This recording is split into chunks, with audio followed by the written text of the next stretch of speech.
सर्वांना क्रांतिकारी जय भीम।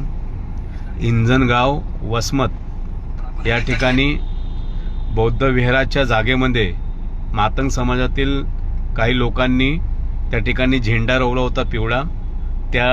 तेथील गावकऱ्यांनी आणि पोलीस प्रशासनाने त्या ठिकाणी जाऊन तो झेंडा काढलेला आहे आणि पोलीस प्रशासन त्या ठिकाणी बंदोबस्तात आहे। त्यामुळे बुद्ध विहाराची कुठलीही विटंबना झालेली नाही आहे, कुठली तोडफोड झालेली नाही आहे। समाजातील जातीय सलोखा सगळ्यांनी राखावा।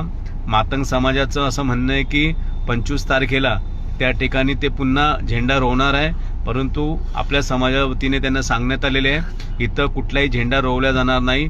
तुम्हाला जर जयंती करायची असेल तर तुम्ही जयंती करा, परंतु कुठल्याही प्रकारचा झेंडा रोवू नये।